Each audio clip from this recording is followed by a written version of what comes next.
Hello and welcome to our 7-8 minutes of weekly Torah talk. Our guest today is Rabbi Ammiel Hirsch, Senior Rabbi of the Stephen Wise Free Synagogue in New York City. Hello, Rabbi, and thank you for joining us. Thank you. Good to be here. Our parsha is Vayetze, in which Jacob, Yaakov, has a dream about a ladder and angels. Then he finds Rachel near a well where he removes a huge rock. Then he makes a deal with Lavan to marry Rachel, but he's cheated and gets Leah instead. So he works an extra 7 years to get Rachel, and his many sons are born later. And then he leaves, he escapes Lavan's house and goes back to the land of Canaan, where next week he will meet his brother Esav. The parsha begins with the following pasuk: Vayetze Yaakov mi Be'er Shava, vayelech Harana. And Jacob left Beersheba and he went to Haran. So, Jacob is not exactly the perfect tzaddik, the perfect righteous man that we envision when we think about forefathers, right? He's righteous in the Jewish sense. First of all, of course, we, the people of Israel, are named after Jacob, the people of Jacob, the people of Israel. And we know more about Jacob than any other of the forefathers or mothers. It's essentially half the book of Genesis. And that's part of the greatness of Jewish tradition and of the Bible. We know of his many, many flaws. He himself testifies at the end of his life that he lived a hard life. And you get the sense that there's this interplay all the time. Not just hard and miserable, or hard and difficult. Right. When he has a chance to look back at his long life and gain a perspective, and it's really quite stunning that this patriarch from whom the entire people is named looks back and testifies on what a hard and difficult life he had. But he is great in the Jewish sense, because and this is one of the great attributes of the Bible too. There's no real effort to hide his all too human flaws, the same flaws that everybody has. And yet he manages to become great, and yet he manages to overcome.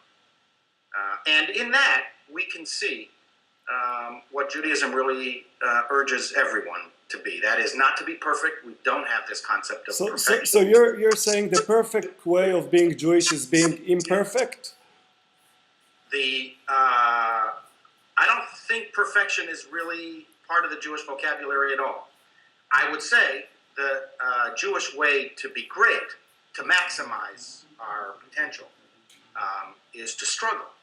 And that's really, in the end, what Jacob, whose name is changed to Israel, means. It's about our struggle to overcome, not to eliminate the yetzer, the impulses that we have, but rather to channel them for positive and good purposes. And that's a lifelong struggle. That takes a long time. And one way we see it is, we still remember that a couple of weeks ago, Yaakov was deceiving his father in order to get the blessing of Esav, and now he's deceived by Lavan, who replaces Leah for Rachel. So this is this something? Is God getting back at him, so to speak, by deceiving him? It's really interesting and of course philosophy talks about this all the time.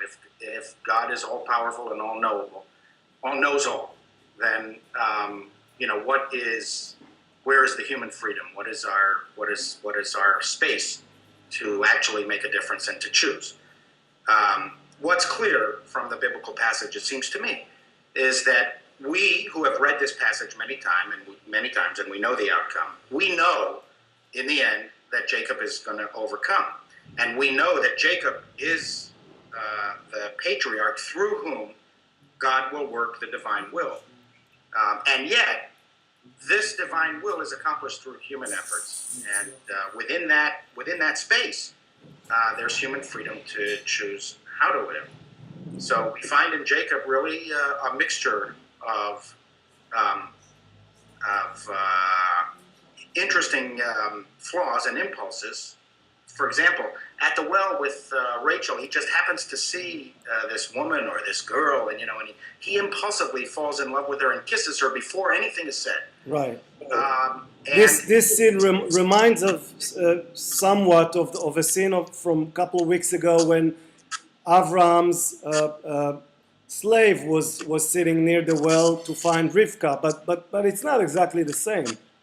it's not exactly the same. He sees, the Bible is very subtle, but is very pointed in this regard. He sees Rachel from afar. It just so happens, as he's talking with the shepherds there, Rachel appears, which is a sign to the reader. There's some divine intention here.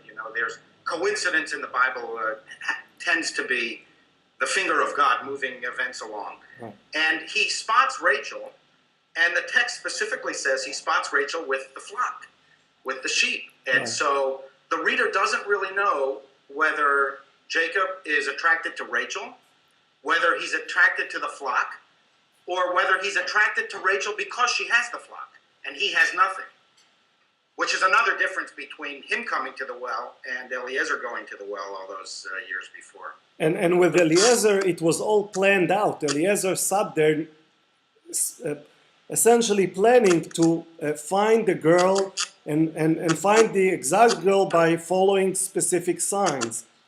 With Jacob, it's all instinctive reaction. It's instinctive. There is no plan. It's the only time in the Bible where a man kisses a woman who's not his wife or his mother. And so he goes where no man has gone before in antiquity. That on the one hand, you could say this is brash and he's not deferential to local custom and so on. On the other hand, those are qualities of greatness if you know how to control them and channel them. And then he has to await for 14 years before he can marry this lovely girl. Right. So the young man who cheated his brother gets cheated over and over and over again in his life, which is one of the reasons that at the end of his life he testifies that it was a hard difficult life. Yeah. And so we get the sense, the reader gets the sense that this Jewish greatness is complicated and compromised. It's not pure. It's filled with the clay of human composition. So we talked about his deceives and about his difficulties, but what is it that makes him great?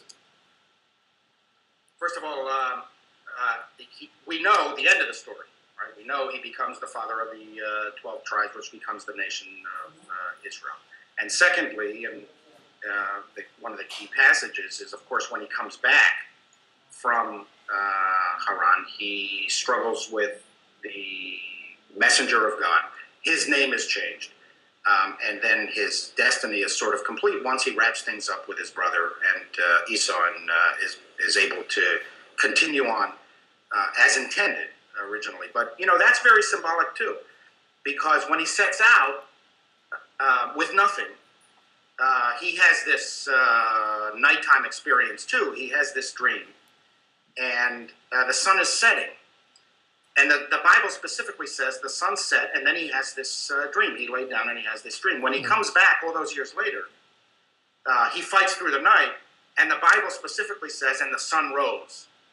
And so you get the sense through even the language of the Bible that when he comes back, the sun is rising on his destiny and the destiny of all of his descendants. Rabbi, we'll conclude with this positive description of Jacob's end of journey. Thank you, Rabbi Hirsch, for being with us, and Shabbat Shalom. It's a pleasure. Shabbat Shalom.